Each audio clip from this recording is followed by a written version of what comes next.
Damos comienzo a la reunión de la Comisión de Deporte para dar tratamiento a los proyectos de ley presentados por la senadora Ianni, el 833/19, que es un proyecto de ley de deporte, y el proyecto de ley 954/19 del senador Braguía Pocar, también que es un proyecto de ley de deporte. Para la reunión de hoy se ha invitado a la Comisión de Asuntos Constitucionales y a la Comisión de Presupuesto y Hacienda. Hay algunos asesores presentes y se ha hecho un cronograma de 2 reuniones para el día de hoy y el día de mañana. En el día de hoy van a exponer la Confederación Argentina del Deporte, el Comité Paralímpico y el Comité Olímpico Argentino. Les recordamos que cada expositor tiene 20 minutos, que le pedimos que se respeten por respeto a los demás exponentes. Nosotros cuando vayan 15, 18 minutos les vamos a avisar para que vayan redondeando y puedan terminar la idea. La idea es escuchar a estas organizaciones entre hoy y mañana sobre lo que tengan que decir sobre los proyectos de ley que les mencioné. Bueno, invito a la gente de la CAP, a la doctora María de los Ángeles Pérez y el doctor Tristán Álvarez, que suban para...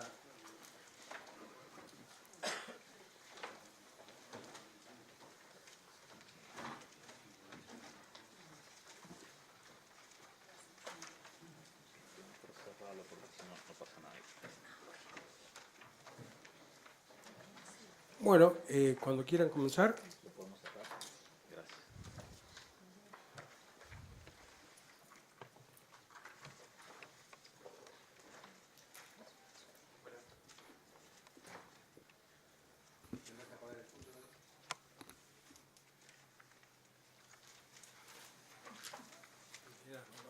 ¿No tiene sonido? Chicos, ¿sí? Hola. Bueno, buen día. Mi nombre es Tristán Álvarez, soy abogado en la provincia de Santa Fe. Me he especializado en cuestiones de gobierno abierto y trabajo con la CAT desde hace un tiempo. Como miembro de sociedad civil he conformado una ONG en la provincia de Santa Fe que se llama Acción Colectiva, que trabaja en asuntos de gobierno abierto. La dirijo y junto con otras organizaciones conformamos lo que se llama una mesa de transparencia, donde hacemos análisis de cuestiones de política pública. También soy parte de la Sociedad Civil de Transparencia Internacional y de la Alianza para el Gobierno Abierto, Open Government Partnership, OGP, para los que lo conocen por ese nombre. Argentina, desde el año 2011, participa en OGP, Hace 2 años que Argentina es vicepresidente a nivel global de las cuestiones de política de gobierno abierto. Y hace una semana el ministro de Modernización Ibarra, en oportunidad de la jornada de Argentina Abierta en la ciudad de La Plata, informó que Argentina pasa a ser presidente. Argentina va a presidir a nivel internacional el movimiento de estados y sociedad civil dirigido a hacer políticas de gobierno abierto. Eso es el rol internacional, la posición global que toma Argentina a partir de ahora, y lo viene haciendo desde hace un tiempo. Asimismo, puertas adentro, tenemos que cumplir un montón de objetivos, 17 objetivos con 169 metas concretas de la ONU, la Agenda 2030, entre las que se incluyen obviamente cuestiones de transparencia. De esas 169 metas, hay 20 que le pegan de lleno al deporte.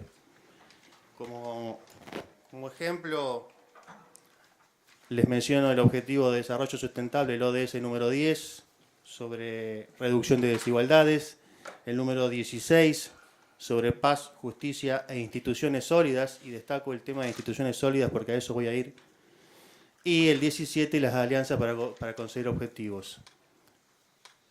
En base a esta mesa de transparencia que referí recién, hemos analizado el proyecto que crea la agencia y el proyecto que crea el instituto. Los voy a mencionar así para no marear con números.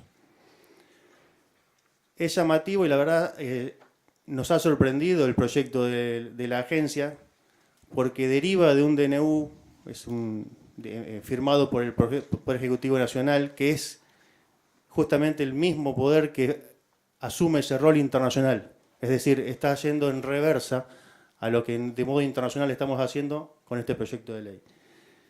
Los 3 pilares de gobierno abierto sobre los cuales nos basamos son transparencia, rendición de cuentas y participación ciudadana. Toda ley que emane de este Congreso tiene que respetar estos 3 principios.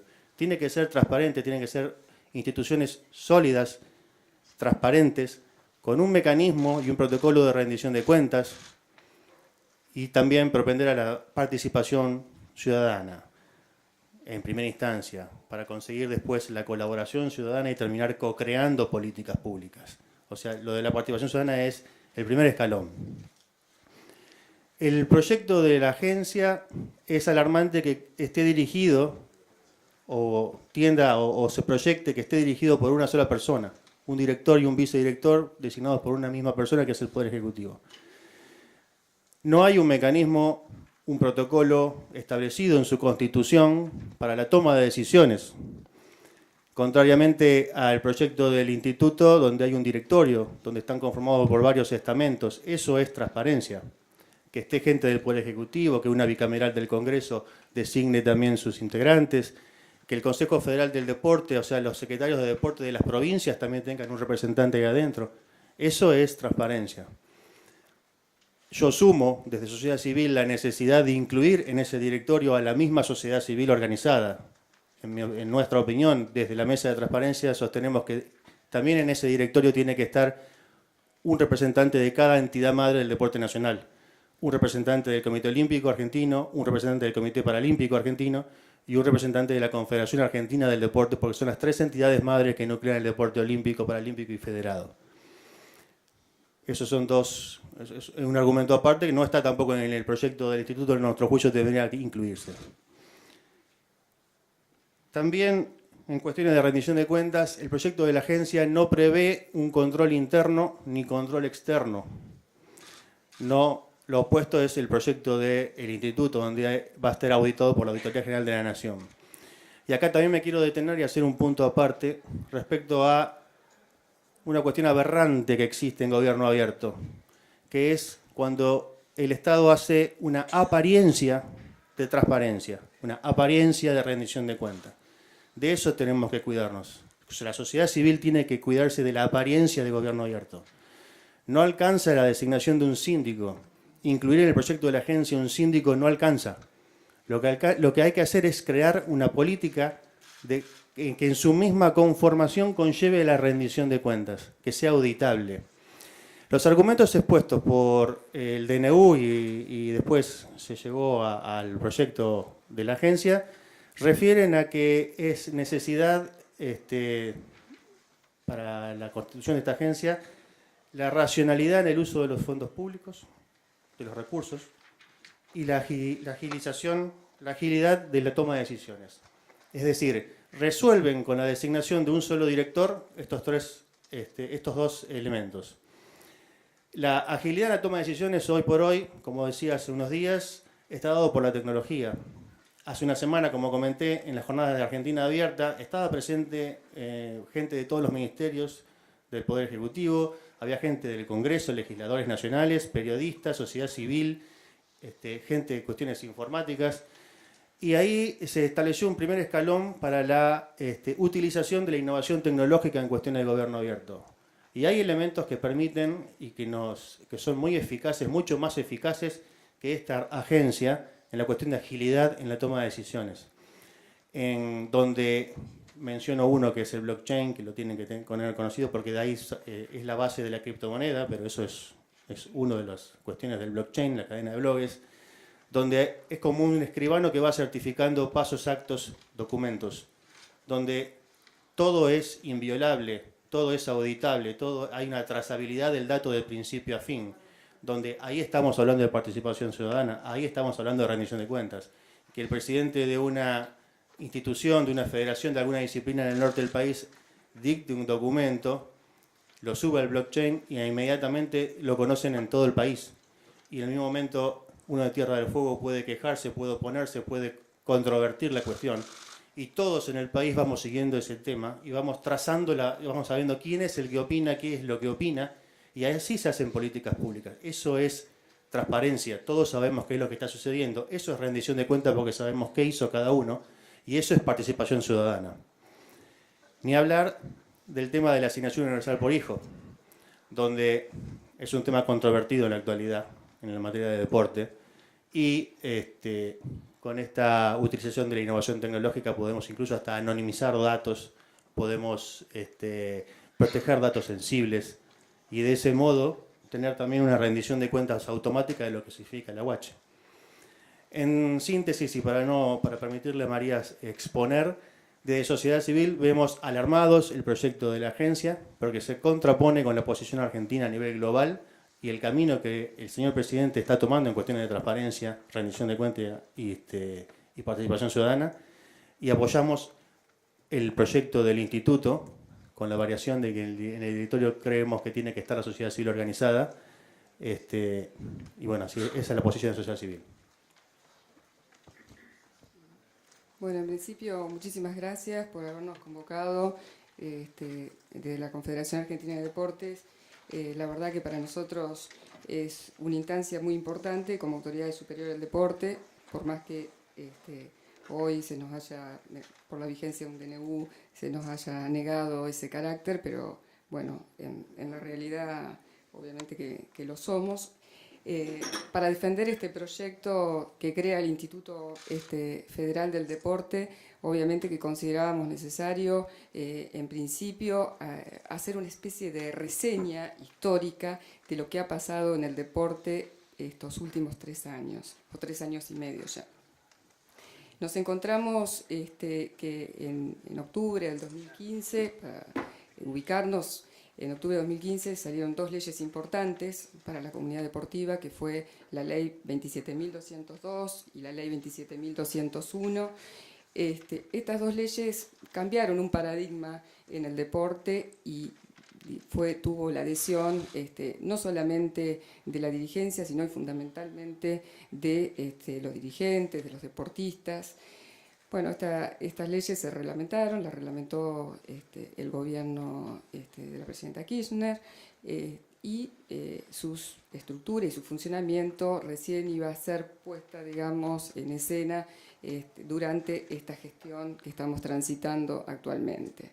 Bueno, lamentablemente, y bueno, porque ya es de público conocimiento, nos encontramos con sucesivos incumplimientos al marco legal vigente. El Poder Ejecutivo negó que estas leyes estaban vigentes. Esto lo aseveró inclusive en instancias de un proceso de conocimiento que fue promovido por la Confederación Argentina de Deportes, en el cual el gobierno nacional dijo que las leyes del deporte no iban a ser aplicadas porque se encontraban derogadas tácitamente en virtud de el dictado de un DNU que modificó la estructura orgánica del ministerio y que creó el Ministerio de Educación y Deportes.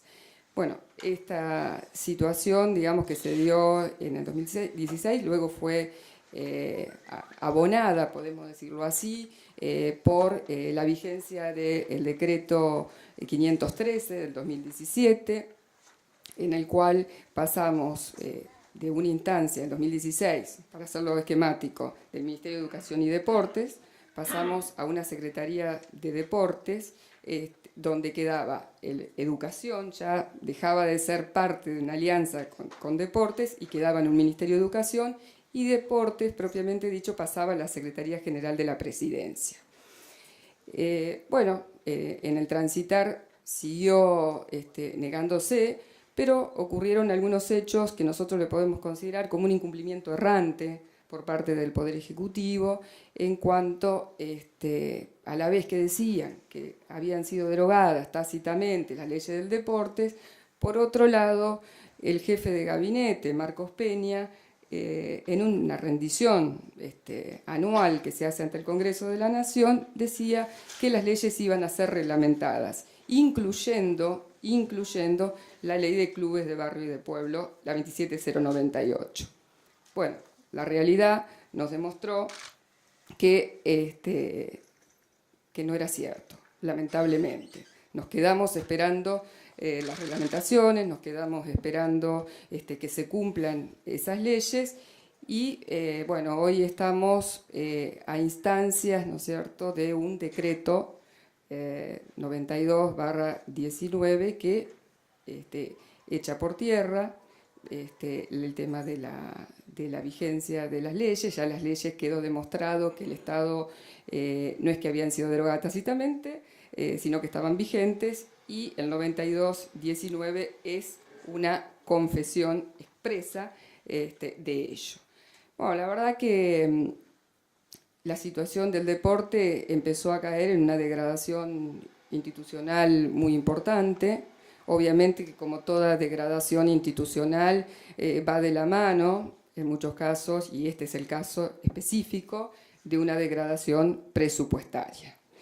El deporte ha sufrido embates sucesivos, el 2016, 2017, 2018. En 2018 empezamos el 2016 con un presupuesto de 1.310 millones, pasamos al 2017 con 1.015 millones, el 2018 sí se observa una crecida, tal vez por los Juegos Olímpicos, de una ejecución de presupuesto de 1.200, pero ya el 2019, post decreto 92/19, nos encontramos con un presupuesto de 798 millones. Yo les quiero aclarar que estos montos no son tomados arbitrariamente por nosotros de alguna crónica periodística, sino que ustedes los pueden comprobar si tienen alguna consulta que hacer, de la Oficina Nacional de Presupuesto, donde están específicamente establecidas cuáles han sido las cifras. Bueno, la verdad que obviamente que para nosotros esta situación no podía permanecer ajena a la vida institucional de lo que es la Confederación Argentina de Deportes. Tal vez con el diario El Lunes hubiera sido preferible, ¿no?, para algunos, pero la verdad que nosotros, por ley y por vigencia de nuestros estatutos y lo que es nuestra obligación legal e institucional, tuvimos un rol activo. Sí, tuvimos un rol activo importante en esto. Promovimos, no solamente la Confederación promovió las leyes del deporte en el año 2015 y tuvo una actividad importante en los foros, sino y fundamentalmente luego en estas instancias, estos 3 años, promovimos las defensas de esas leyes del deporte. La verdad que no lo promovimos por una cuestión ideológica ni política, lo promovimos por una cuestión que tenía que ver con que la comunidad deportiva siga escuchándose, no importa de dónde viniera. La verdad que acá no está en discusión una pertenencia, de cualquier tipo que sea. Nosotros pensamos en la comunidad deportiva en general. Hoy, claramente, esa defensa, el hecho de haber promovido juicios de conocimiento, declarativas de certeza, nos llevó a esta situación, no hay ninguna duda. Pero la verdad que nosotros consideramos que dentro de la comunidad deportiva es tan importante la Confederación Argentina de Deportes, el Comité Olímpico Argentino, como el COPAR. Cada uno de nosotros tiene una función específica en la comunidad deportiva. Ni la CAT puede hacerse cargo del Comité Olímpico Argentino, ni podemos asumir las responsabilidades tan importantes que tiene la gente del COPAR. Cada uno de nosotros tenemos una razón de ser. Si esto hubiera ocurrido al contrario, y si se hubiera mantenido por el DNU a la Confederación Argentina de Deportes y al COPAR, y se hubiera sacado al Comité Olímpico Argentino, créanme y estén absolutamente seguros, y lo queremos dejar absolutamente claro, que nosotros hubiéramos salido a pelear para que el Comité Olímpico Argentino esté dentro del sistema institucional del deporte. Acá tenemos que tenerlo bien en claro a eso. La verdad que nosotros hasta hoy no entendemos, y por ahí sería bueno saberlo, no entendemos por qué la CAT fue apartada del sistema institucional del deporte como autoridad superior. Y miren que lo hemos preguntado, hemos promovido instancias judiciales, hemos promovido amparos, ¿y saben qué? nunca, nunca, en ninguna instancia dijeron por qué. Siempre el argumento fue que que la agencia que se creaba era necesaria por los motivos que desarrolló muy bien Tristán, que era la celeridad, la disponibilidad. Por eso nosotros consideramos que el proyecto que promovemos y que la verdad que ha contado, digamos, con el trabajo conjunto de los señores senadores y diputados también, no lo vimos como modo de reivindicación, sino lo vimos con que lo que perseguimos es que vuelva la razonabilidad y que vuelva la legalidad a la comunidad deportiva. Porque saben que cuando se va la razonabilidad y se va la legalidad, nosotros vamos a tener una responsabilidad muy importante, cada uno de nosotros, y fundamentalmente los señores legisladores. Esa responsabilidad va a ser en fijar un precedente absolutamente peligroso y perjudicial para la comunidad deportiva. Acá, en esta sala, hay dirigentes importantes de la comunidad deportiva. Hay dirigentes que hace muchos años que están trabajando por un deporte mejor, por estructuras mejores, seguramente por un presupuesto mejor. Hoy es un accidente que nosotros estemos discutiendo, es un accidente que nosotros estemos discutiendo si la CAT tiene que estar o no tiene que estar. Sin lugar a duda, la CAT tiene que estar, el Comité Olímpico tiene que estar y el COPAR tiene que estar. Eso no cabe ninguna duda a nadie. Ahora, otra de las cuestiones, y acá quiero volver en lo que respecta a la vigencia de las leyes y por qué estamos acá también y por qué hemos promovido, porque siempre hemos promovido instancias legislativas, más allá de nuestra lucha en cada uno de los territorios, con cada una de las organizaciones, nuestro compromiso es promover siempre iniciativas legislativas, poner en discusión políticas públicas. Hoy poner en discusión si la CAT tiene que estar o no está es una cuestión que, digamos, que tenemos que superar. Hoy tenemos también que estar hablando de qué políticas públicas queremos para el deporte, de qué políticas públicas estamos hablando. Tristán refería... Sí, Tristán refería a la vigencia de la asignación universal por hijo en el deporte. Yo les quiero comentar, y perdónenme que me tome un tiempito, pero la verdad que estas instancias son muy importantes para nosotros.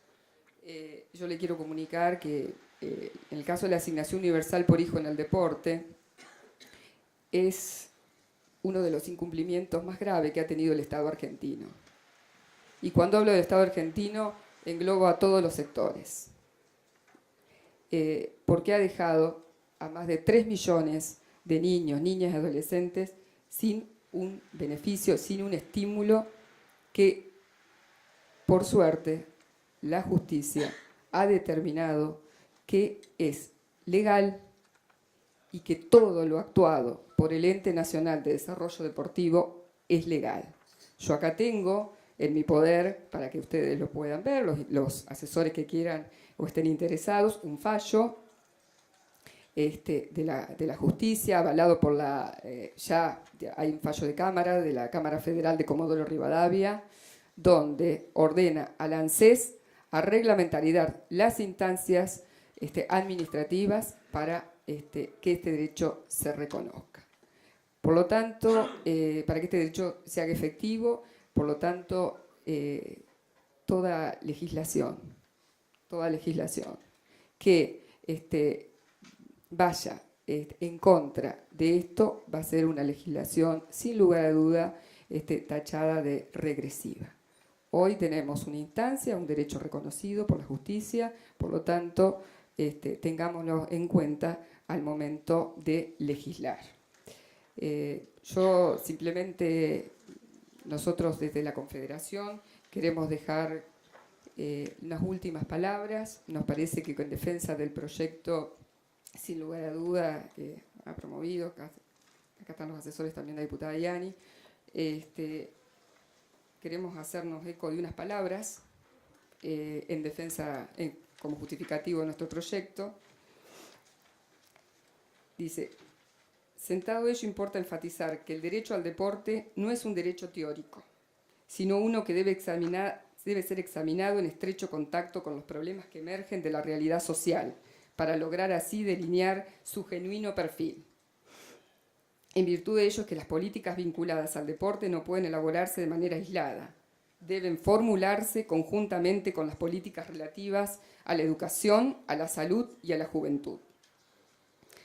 En la universalización del deporte y la actividad física como derecho de la población y como factor coadyuvante a la formación integral de las personas, tanto dentro del marco del sistema educativo como en los demás aspectos de la vida social.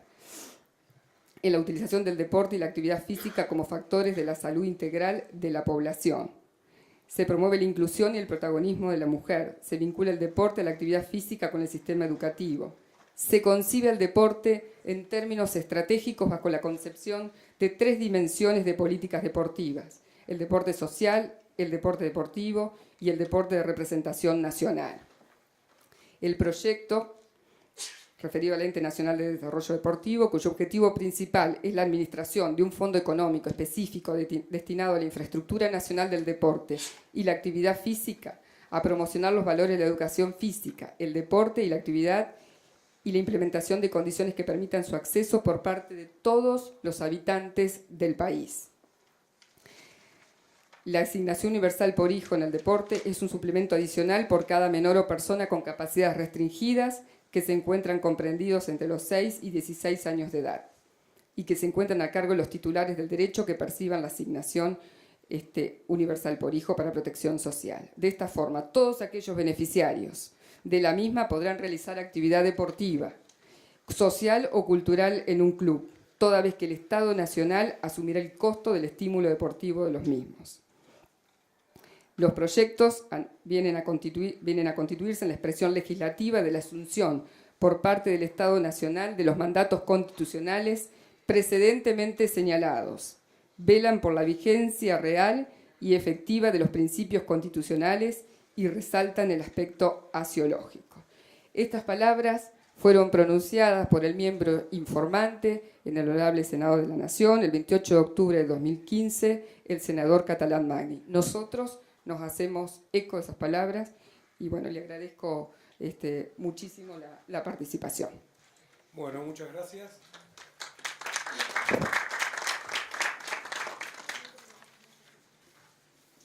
Bueno, invitamos al representante del Comité Paralímpico Argentino, el presidente Alberto Rodríguez.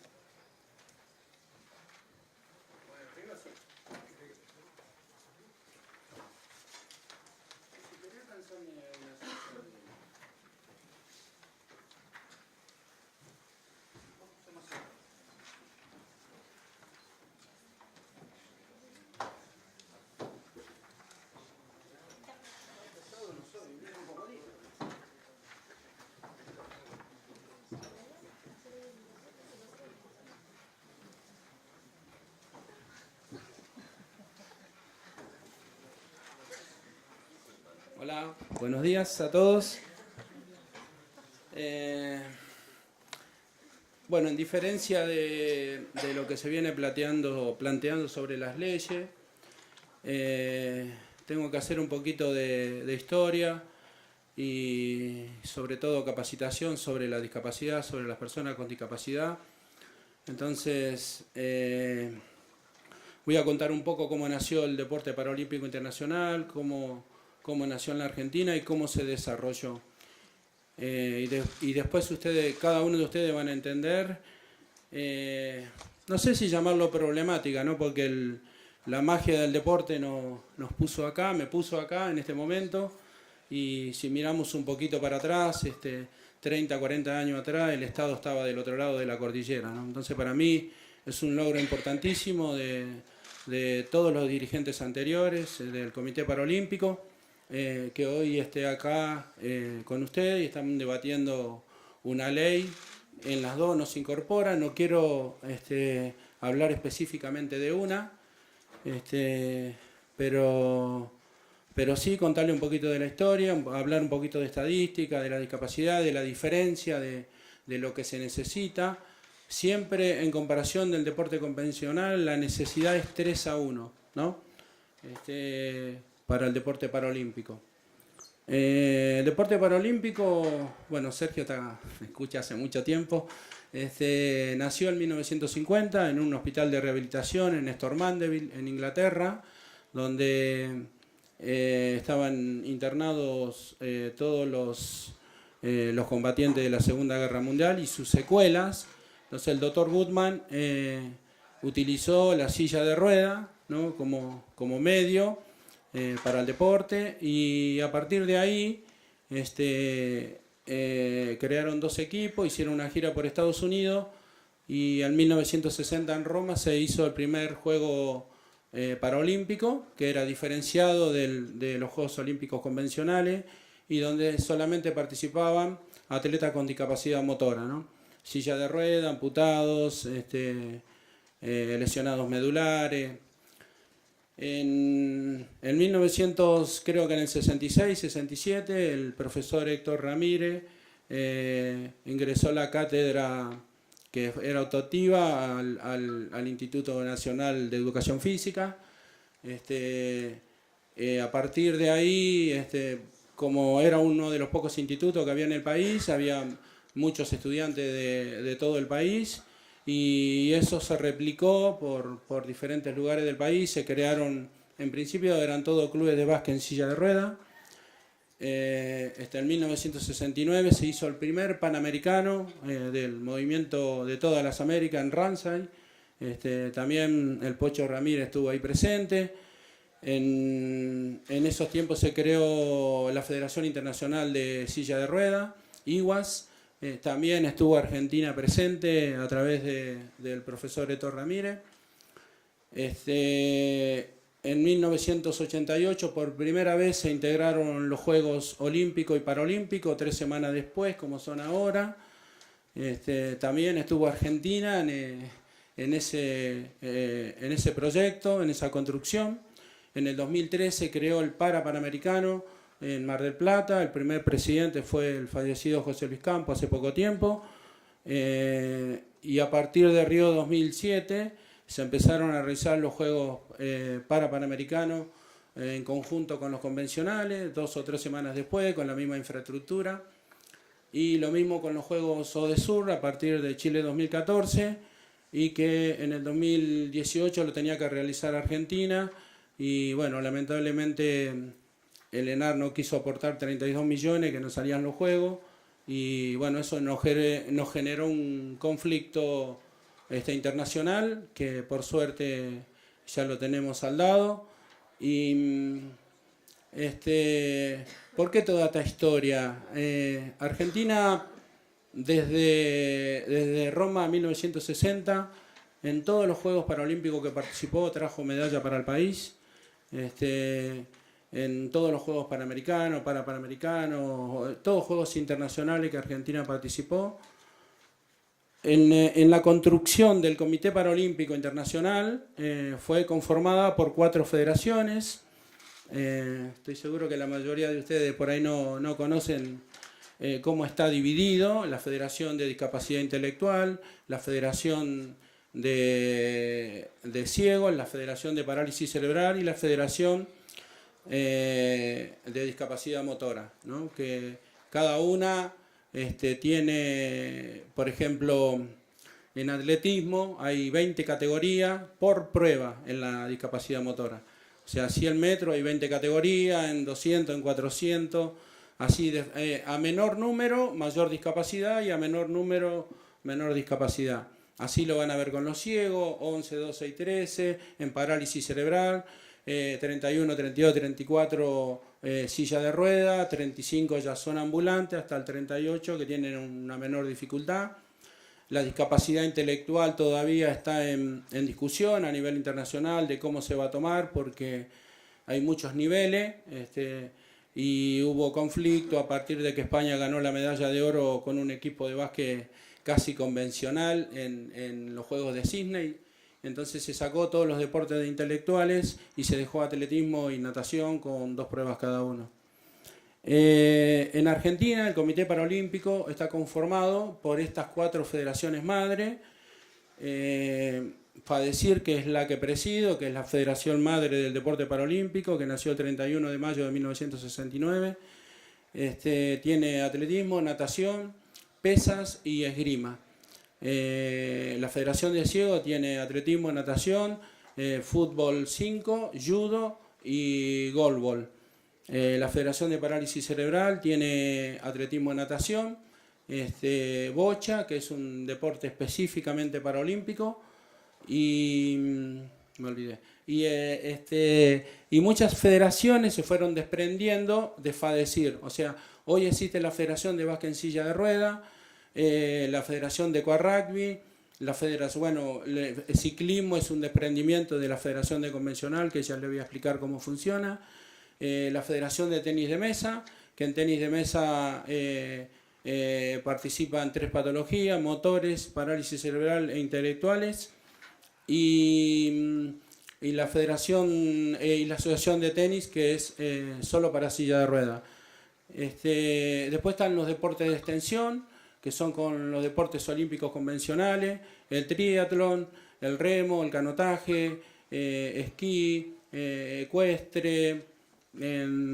Vamos a sumar a hacer a partir del año que viene, para taekwondo, para badminton, para karate. O sea, la tendencia del internacional es que todos los deportes paralímpicos estén en concordancia con el deporte olímpico internacional, ¿no? De hecho, ahora en los Juegos Mundiales de la Juventud vino Andrew Parsons, el presidente del Comité Paralímpico, que es brasilero, y es la primera vez que hay un miembro del movimiento paraolímpico adentro del Comité Olímpico Internacional. Es miembro directo en comisión directiva. Argentina tiene, según el INDEC, un 12% de personas con discapacidad.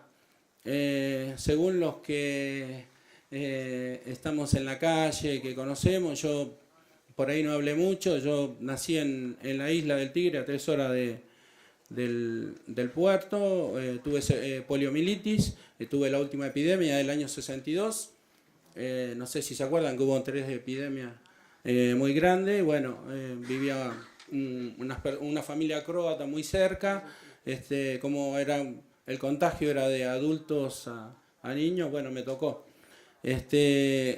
Y nosotros pensábamos, las personas que hablamos mucho, que nos relacionamos sobre la discapacidad, mismo con Brasil, los datos de Brasil también son de un 11%, y el propio presidente del Comité Paralímpico dice que es un 20%, más de un 20%, y en la Argentina creemos que está entre un 15 y un 18%. Después le voy a explicar por qué le estoy dando todos los datos. El 34% del 100% de la discapacidad es motora, que involucra no solo silla de rueda, amputados, parálisis cerebral. Hoy hay mucha creciente hidrocefalia, mielomeningocele, hay otras patologías, pie-bot, malformación. Eso tuvo mucho que ver con los anticonceptivos de la década del 60, pero no quiero meterme en otros, fundamentando para que dejemos la mala suerte de lado, ¿no? Que siempre está el ser humano en todos lados, porque hablamos de 10.000 muertos por los mal llamados accidentes de tránsito, pero no hablamos de la secuela, que son 10 veces más. O sea, o te morís o te vas al Colón, y no es así. En el medio hay 10 personas más que se suman al porcentaje de discapacidad. El 16% creció mucho la discapacidad intelectual, o sea, la discapacidad mental, estaba en un 8, en un 10% hasta hace 15 años atrás. Esto tiene mucho que ver también, bueno, ya sabemos, no puedo hablar de política. Y el 5% es sensorial, que sería ciegos y sordos. De ese 5%, solamente el 1% es sordo total, ciego total, que no ve nada, ¿no? Con respecto a las políticas públicas, las políticas de cada lugar, si yo cierro los ojos, por eso conté lo de la isla, porque mi mamá me traía rehabilitación a Pellice y Maipú, a Olivos, Entonces cuando subíamos al 60 en Tigre, no precisábamos pedir el primer asiento, no quedaba nadie en el colectivo, se iban todos. Porque había una psicosis de que era contagioso. Y vengo a esto porque trabajé desde muy chico, trabajé en aserradero, en la zona, tengo todos los dedos rotos de hacer cajones, terminé la primaria de noche, la secundaria de noche, me formé como entrenador en el Instituto Nacional del Deporte en el año 2002, que acá el señor me dio una mano bárbara porque me dejaba dormir los miércoles en el CENAR.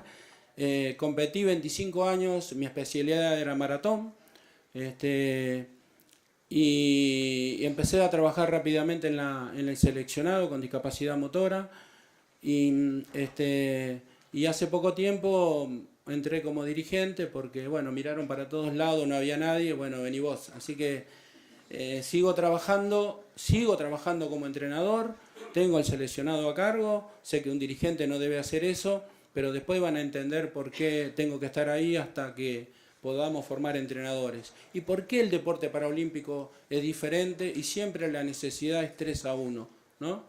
Yo leí las 2 leyes. Primero que me pone contento, tengo que ser positivo en todo, como siempre lo fui en mi vida. Y con menos lugar o más lugar estamos en las 2 leyes, ¿no? Después, en otro momento vamos a discutir punto por punto de qué cosas son positivas y qué cosas no. Pero yo le voy a dar un ejemplo. Como nunca fui dirigente, no le di importancia. Entonces me puse a leer la ley del ENAR en el año 2017 cuando asumí. Y me encontré con que nosotros estamos afuera de la ley del ENAR. En un párrafo muy chiquitito, como la letra de los bancos, dice ayuda al deporte paralímpico. Creo que estamos en otro momento, en otro tiempo, y la ley no es muy lejana. Y por otro lado, dice el socio fundador tiene la potestad, bla, bla, bla, ¿no? Entonces nos pusimos a armar con un amigo un proyecto de ley que se lo presenté al senador Catalán Magni en diciembre del 2017 o noviembre, cuando hicieron una premiación a los responsables de la organización de los Juegos de la Araucanía, que justo tenía un amigo ahí. Y bueno, en conclusión, nunca llegamos a hablar de eso. Yo conformo el directorio, el Comité Paralímpico está en el directorio del ENAR.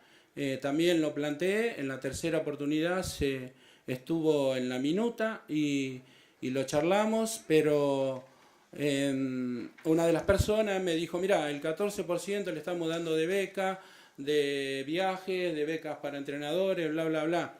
Está bien, y además es un tema que hay que hablarlo en el Estado. Yo creo que tenemos que estar incluidos en todos lados porque el ENAR depende del Estado, el Estado depende de los que trabajamos, de los que aportamos impuestos. Yo trabajé toda mi vida, por eso estoy diciendo trabajo de los 8 años. Entonces me parece que la discusión está por encima del ENAR, ¿no? Y hay muchas cosas técnicas que no se saben del deporte paralímpico. Por ahí había una discusión, nosotros tenemos evento en San Pablo, Brasil. Voy bien, ¿no? Entonces tomamos el avión el viernes, el sábado a la mañana ya hay jornada, tanto en atletismo como en natación. Y si viaja un chico cuadripléjico, hay cosas muy, muy, muy importantes y determinantes, ¿no? Si viaja un chico cuadripléjico en la delegación, no puede cenar, ¿no? O sea, no puede merendar, no puede cenar, porque no puede hacer la digestión cuando está en el avión. Y si llega a cenar o merendar, la va a pasar mal, y si por ahí tiene la prueba a las 8, a las 9 de la mañana, no va a ser lo mismo, no va a poder competir. Lo mismo que un chico con una lesión medular un poquito más baja que la de cuadripléjico. Cuando hay un cambio, San Pablo está a 500, 700 metros sobre el nivel del mar, nosotros tenemos un problema con la vejiga. Miren lo que le estoy explicando, pero después lo hago cortito entonces retenemos orina, entonces corremos o competimos con 2 kilos de más, ¿no? O sea, miren las cosas técnicas que hay que tener en cuenta. Hay chicos que se escaran, ¿no? Que tienen lesiones medulares altas. El otro día me llama una hermana de un chico, me dice, mira, se escaró tal, bueno, en Reconquista Santa Fe. Me dice, lo cosieron. Entonces yo rápidamente me fui, lo llevamos a Santa Fe, me comuniqué con los médicos del Roca que conforman el equipo médico del deporte paralímpico, que de hecho armamos una comisión de ciencia y educación, ¿no? Que esto tiene también que ver con la ley porque lo hacen ad honorem todos los profesionales, kinesiólogos, psicólogos. Y bueno, él todavía ya va a ser un año, se está recuperando, casi la escara llega al hueso. Si le llega al hueso le da infección generalizada. Y así murieron desde que yo soy adolescente cantidades de amigos, ¿no? ¿Saben por qué? Porque la currícula de medicina es de 1870 y así todas las universidades. Disculpen, pero tenemos que hablar de educación porque todo empieza. También presenté un libro en el año 2012, donde en el final del libro tiro un bosquejo para un proyecto de educación, para que se hable de discapacidad en la formación primaria y secundaria. Y todo esto, mire, todo esto nos permite el deporte, estar hablando de estas cosas que son determinantes para la calidad de vida y para una sociedad, porque en cada persona con discapacidad hay una familia y no se conforma solamente por el papá, la mamá, el hermano, por primo, abuelo, entonces eso se hace muy grande. Y al haber tanto desconocimiento, si bien el deporte tiene esa magia que nos muestra en la parte positiva como superhéroes, por todo lo positivo que tiene el deporte en general, agregando la silla de ruedas o el bastón blanco o los chicos ciegos jugando al fútbol, ¿no? Entonces me parece que el deporte, una ley, tendría que abarcar un montón de temáticas, igual que la necesidad. Por ejemplo, nosotros vamos a ir a Lima. Las cargas, por ejemplo, si vos ponés un equipo de quad-rugby, son 12 jugadores con los suplentes y te permite poner un staff cada 2 atletas, ¿no? En silla de rueda, un staff cada 3. Y en bocha, que son los chicos espásticos, con parálisis cerebral o traumático, un staff por atleta. Acá yo tengo dos cosas importantísimas, que es chiquitito, no me voy a poner a leer todo, pero dice, mira, impulsar la reestructuración de las becas de enseñanza a entrenadores, técnicos y asistentes, teniendo en cuenta la característica específica de cada discapacidad. O sea, nosotros, tanto estoy hablando de las 2 leyes para atrás, ¿no? Tanto en el ENAR como en la Secretaría de Deporte, esto no es tenido en cuenta. No es tenida en cuenta la patología y la necesidad del atleta. Yo por ahí le voy a hablar de mi experiencia, que trabajo con discapacidad motora, con atletismo, que es el deporte por ahí que socialmente, o sea, los chicos salen de lugares sociales muy bajos, donde la escuela no los recibe a los chicos con discapacidad motora. No porque el chico no quiera ir, sino porque no tiene accesibilidad, porque el docente no está preparado, no tiene contención. Entonces ese chico termina en una escuela especial. Y ese chico que va a esa escuela especial le produce un retraso madurativo. O sea, si la formación de un atleta son 6 o 7 años, un atleta convencional, el atleta con una discapacidad motora que va a una escuela especial son 10 o 12 años hasta que consigue su madurez como atleta. Y para completar esto son los deportes más competitivos, ¿no? Por ejemplo, en un segundo en silla de rueda hay 200 atletas, ¿no? Imagínense los años que hay que trabajar internacionalmente. Imagínense todo lo que hay que trabajar para que ese chico llegue a ese nivel, para sostenerlo, para mantenerlo. Las infraestructuras... Alberto, ¿puedes ir cerrando? Sí, 2 cositas más importantísimas. Gracias. Hablaron de clubes de barrio por ahí. Subsidiar, duplicar los subsidios a los clubes de barrio que hagan accesibilidad. No solamente porque le abran las puertas a las personas con discapacidad, o sino por el mismo socio que participa del club de barrio, que no está exento de tener una discapacidad, de tener un accidente de tránsito y tiene que volver al club. Y hoy no puede volver al club porque no tiene accesibilidad, porque no tiene baño, o sea, la contención social es muy, muy amplia. Después hay otra cosa donde las becas nacionales llegan hasta los 21 años, ¿no? Ahora se bajaron a 21 años. En el deporte paralímpico contenemos hasta hasta los 50 años. Esgrima, que es un deporte que en convencionales tiene mucha edad, es un deporte que nosotros podemos incluir a una persona que se accidenta a los 40, 50 años y en 5 o 6 años puede llegar a tener un nivel internacional. Y si nosotros nos basamos en la ley, o sea, en el reglamento, lo tenemos que dejar afuera y no es así. Y así le puedo hablar de todas las patologías, ciego, parálisis cerebral, discapacidad intelectual. Entonces, por eso me fui del lugar para que ustedes puedan entender. No lo quiero llamar problemática, sino es un trabajo técnico que lo tenemos que hacer entre todos. Porque voy a contar una cosa de los Evita y termino. Tuve la suerte de trabajar en el 2013 en los Juegos Evita. Cuando nació, creo que fueron 10 o 15 pibes, la primera vez que se incluyó discapacidad, que fue en Jujuy, y con algunos amigos o personas conocidas veníamos hablando de hacer un reglamento. Yo le decía, ¿por qué no ponemos 3 motores, 3 ciegos, 3 intelectuales y 3 chicos con parálisis cerebral en el reglamento por edad, ¿no? Entonces eso obliga que el profesor trabaje con la silla de rueda, que es lo que más le cuesta, porque la silla de rueda va a generar infraestructura en el lugar donde van a hacer un baño, una adaptación, y otra de las cosas que es cómo ponemos los pibes en la pista, en la pileta, ¿no? O sea, no tenemos infraestructura y todas las instituciones. Yo me fui de un lugar que estaba hablando que era del ENAR, cuando me hablaban del porcentaje de las becas y la infraestructura, las sillas de rueda. O sea, nosotros ahora vamos a ir a Lima con 15 pibes en silla de rueda, en atletismo solamente, ¿no? Porque va básquet, rugby, y las sillas son del 2010.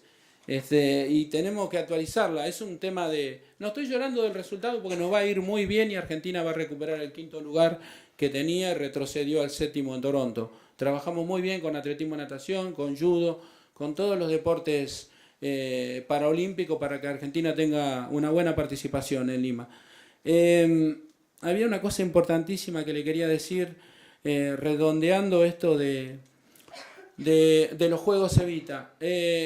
Nosotros, básicamente nosotros lo que estamos en el deporte, yo entiendo mucho de clasificación funcional. ¿Qué es clasificación funcional?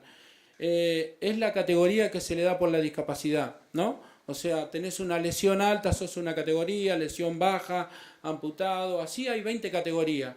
Hay que entender un poco, conocer, porque no solo se evalúa en una parte médica, sino que se evalúa en la pista. Lo mismo con los chicos ciegos, con los chicos con parálisis cerebral. Entonces, todo eso que hablo de una comisión de ciencia y educación tiene que estar presupuestada. Porque teniendo un fisiatra dentro del Comité Paralímpico como lo tenemos, ¿cuánto lo podemos tener gratis? 1 año, 2 años, cuando esa persona forma una familia se va y el que pierde es el chico. O sea, la calidad de vida es determinante en las personas con discapacidad. El deporte nos cambió la vida a todos, ¿no? Yo tenía problemas renales hace 30 años, cuando empecé a correr se me fue todo.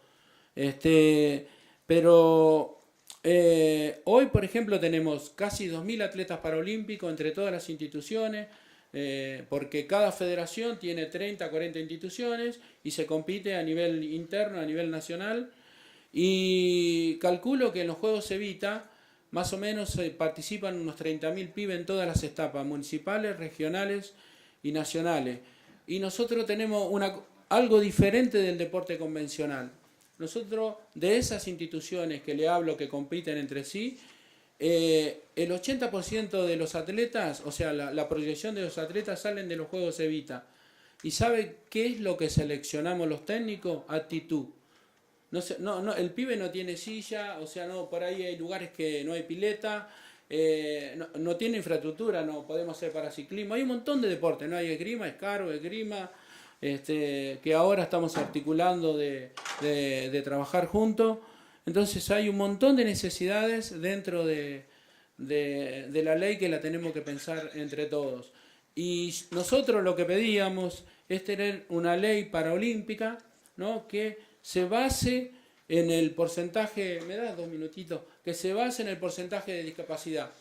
Vamos al principio. ¿Se acuerda que yo le hablé que Argentina estuvo en la formación, en la creación del Comité Paralímpico Internacional, de las federaciones, del Comité Panamericano? ¿Se acuerda, no? Al principio que hablamos de eso. Bueno, Chile sacó su primera medalla en el Mundial de Nueva Zelanda en el 2011. Perú, Ecuador, Colombia, Venezuela, todos tienen leyes de acuerdo al porcentaje. Cuba, Venezuela, todos tienen leyes de acuerdo al porcentaje de discapacidad de cada país. ¿O cómo sacan ustedes el presupuesto para el deporte de convencionales? ¿Alguien sabe cómo ustedes sacan el presupuesto? ¿Cómo saben lo que necesitan? No lo sabe nadie. ¿Viste? Bueno, esa respuesta yo la tuve con dirigentes en el ENAR. No, pero les damos el 14%, igual no tiene nada que ver el 14% acá el que clasifica, el que llega. ¿Y cómo llega el pibe? Por eso digo, ¿cómo ponemos? Lo que más cuesta es cómo ponemos al pibe en la pista, nos lleva mucho más años, entonces hay...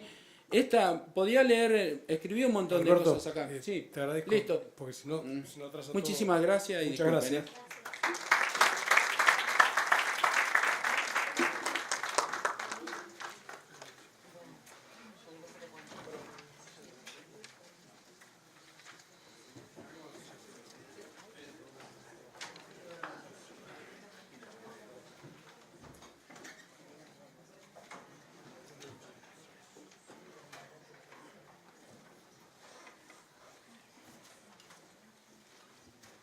Bueno, continuamos con la gente del Comité Olímpico.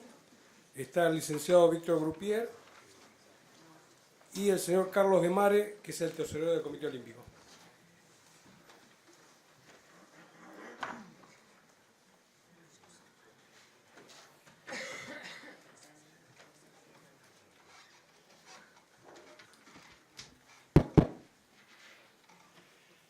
Buenos días, mi nombre es Víctor Sergio Grupier, soy el prosecretario del Comité Olímpico Argentino y he sido encomendado por la mesa directiva del comité para exponer hoy aquí.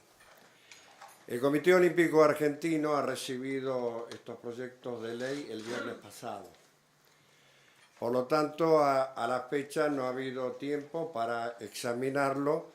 Evidentemente, toda resolución o proposición del Comité Olímpico Argentino tiene que salir a través del acuerdo tanto de la mesa directiva como del Consejo Ejecutivo del Comité. Le hemos transferido los dos proyectos de ley a los consejeros del Comité Olímpico Argentino, que en esto quiero hacer una aclaración.